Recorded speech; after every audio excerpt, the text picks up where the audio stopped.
Welcome to a new edition of the Famous Interviews with Joe Dimino. On this episode, we talk with psychotherapist, coach hypnotist, author, and speaker Susie Hayes. She has over 40 years of experience as a psychotherapist, coach, hypnotist, author, and speaker, and in turn has identified the 5 essential elements necessary to become freed from stuck and stay freed from stuck.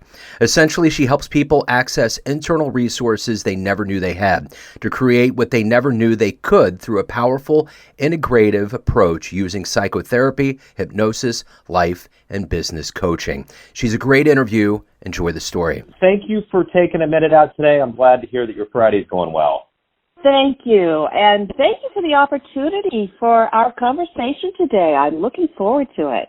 Me too. My pleasure. Yeah, and I think the one thing I want to start off with here, which is kind of the proverbial elephant in the world room, is COVID, and it's really kind of turned things upside down, so to speak, for the last couple of years. How did you do during this time? What kind of changes and revelations did you go through during this time? Oh, that's a really good question. Professionally, it impacted me in that I had to refocus all of my work to doing it virtually rather than face-to-face. And what evolved out of that is that now I'm doing all of my clinical work virtually and no longer have an office, which I have mixed feelings about. I like to meet with people in person.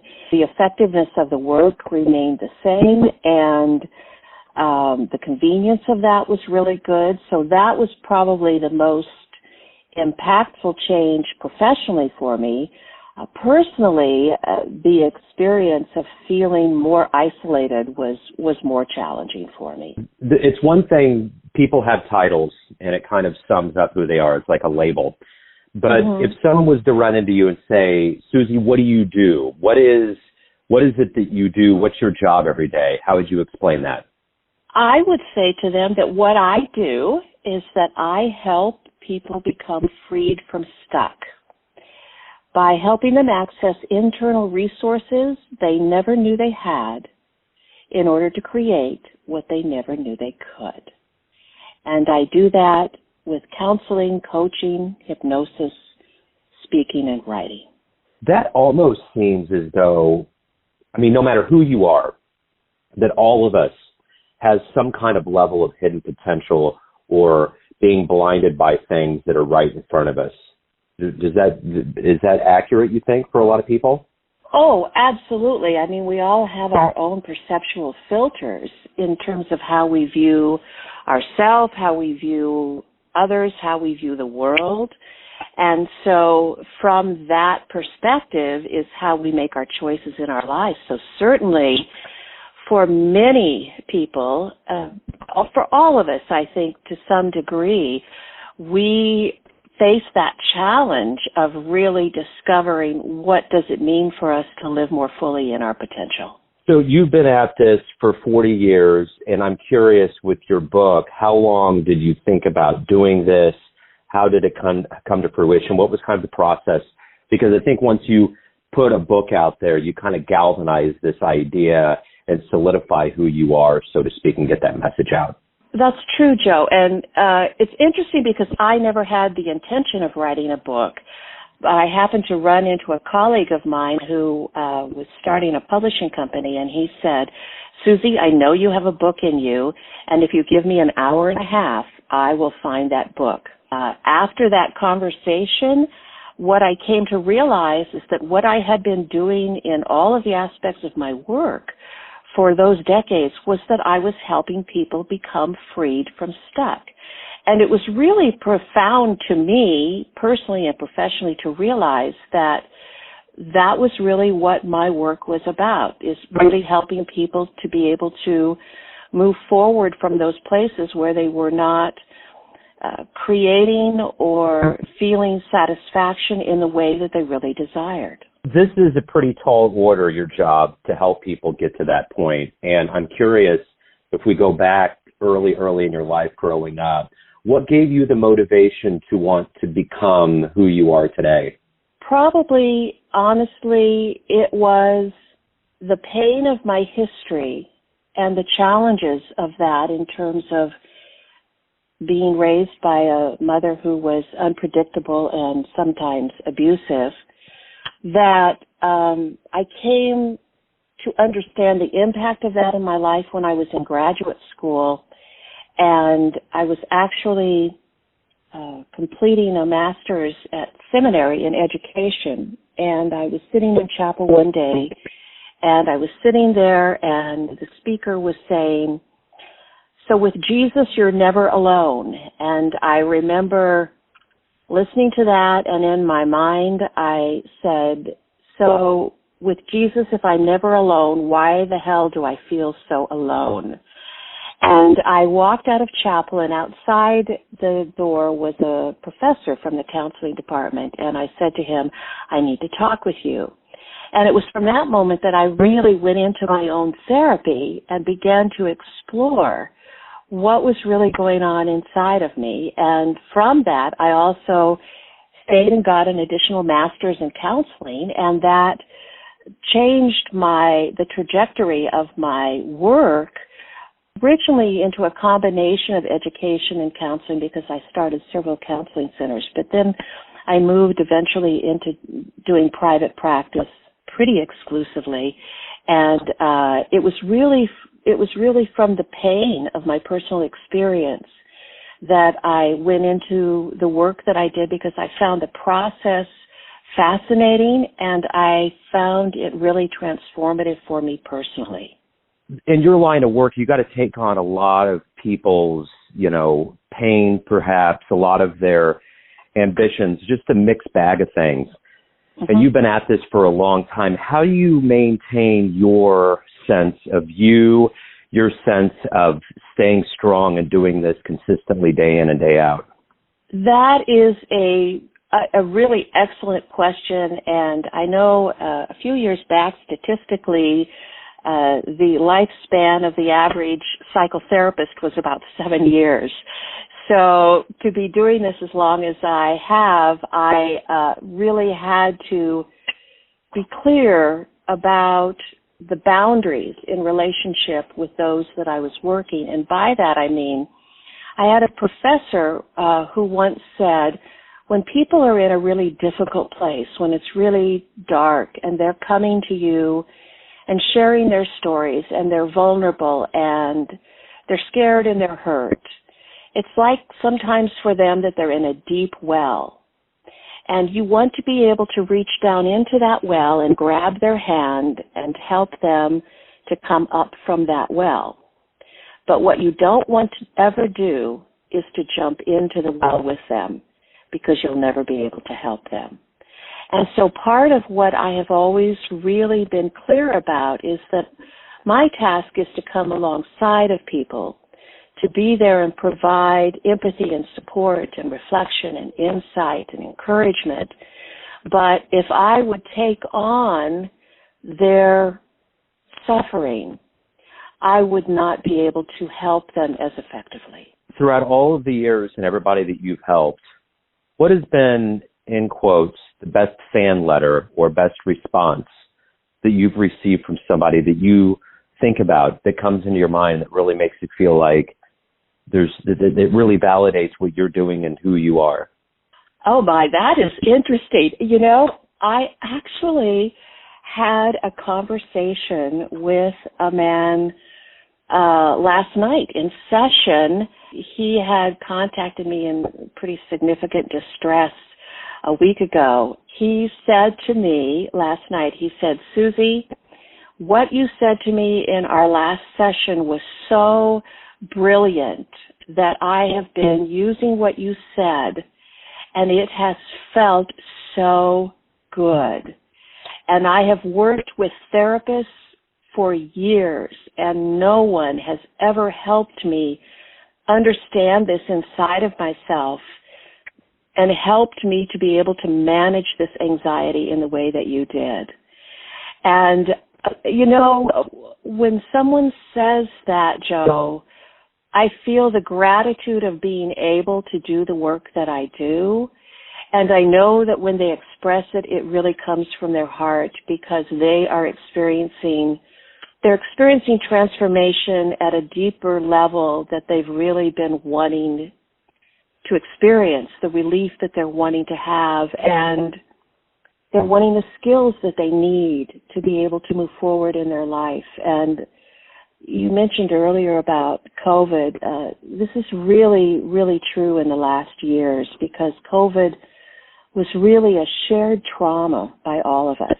And so there is a lot of recovery going on right now. So when he said that and shared that with me,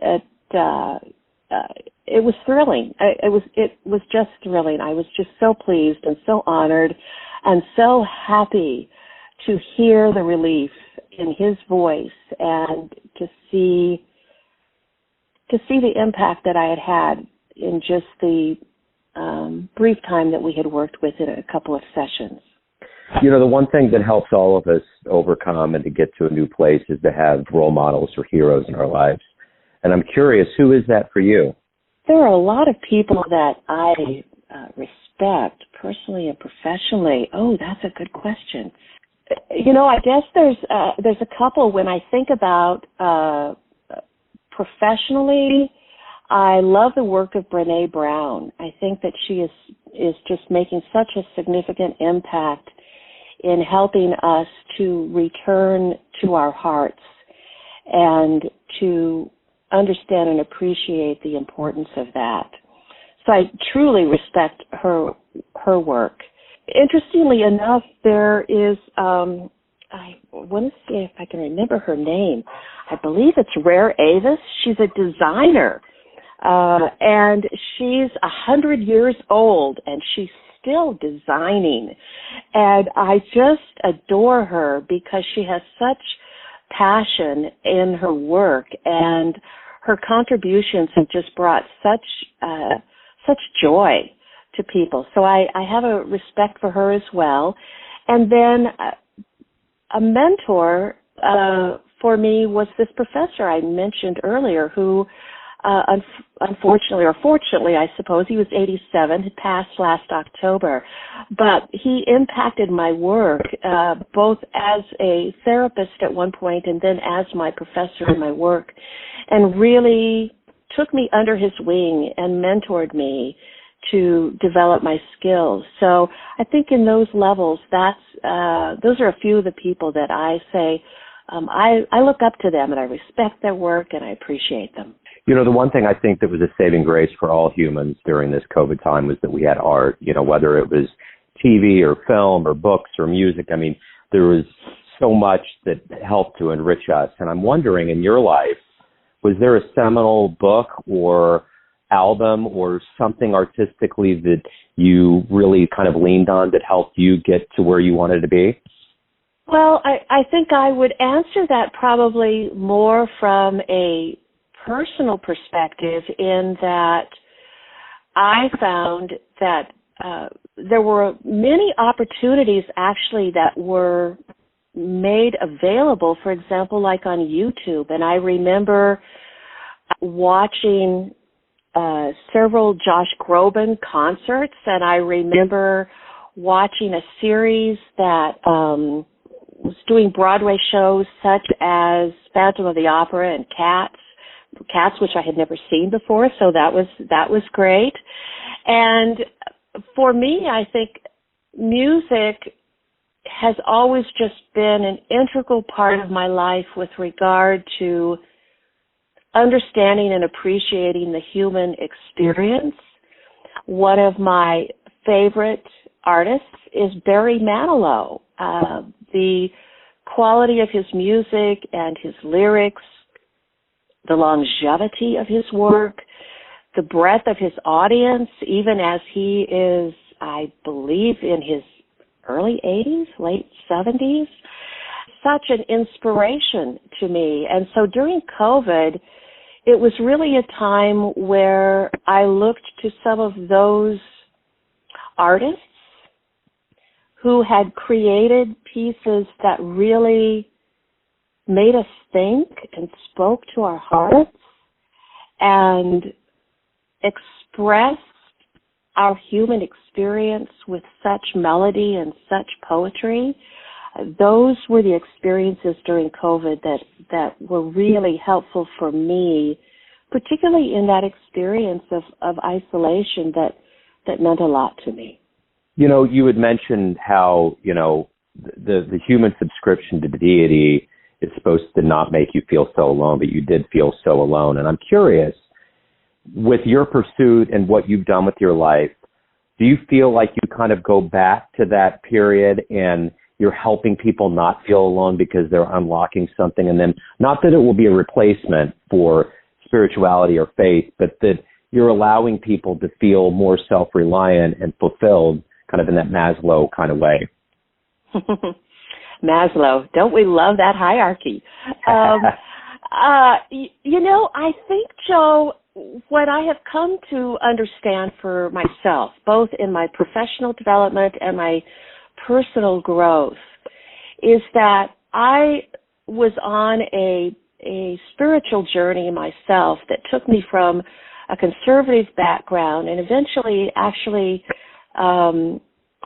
caused me to move through several theological structures to understanding and believing in my own heart that we are an expression of the divine, whatever you call that to be, whether you call it God or source or the universe or however we frame that. There is something essential and profound beyond us that is the source of our intelligence and creativity, and that we are an expression of that. And when we really get clear about that, when we really begin to understand our amazing potential to express what was identified in Genesis 1:1, where it says, in the beginning, God created. The first thing it says, God created. And so we, as an expression of that energy, we are created to create. And when we begin to understand that, and when we begin to really understand that there is such value in our creativity, that opens up an incredible experience in our lives to use all of those struggles, the suffering in our human experience, the loss, the grief, the confusion, all of those dark experiences, the dark nights of the soul. We use all of those to connect with one another, and we use that to express more of what we know to be true in ourselves. So our ability to connect to that essential experience of ourself, I believe, is the key to really great creation. If you could meet anybody that's alive on the planet right now, who would that be? Ooh, how interesting that this came to mind. I think it would be Michelle Obama. She's just such an amazingly energetic, authentic, straightforward, dynamic person. Yeah, I think it would be amazing to have a conversation with her. That is the number one answer when I ask this question, and it doesn't matter what walk of life. I hear so many people say her. It's amazing. Isn't that amazing? Really? Yeah. Uh-huh. Yeah. That says something about her now, doesn't it?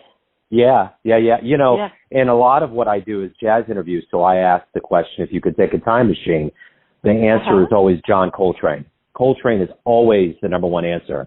So I'm always really interested how things kind of fall into this like pattern, there's kind of this thing.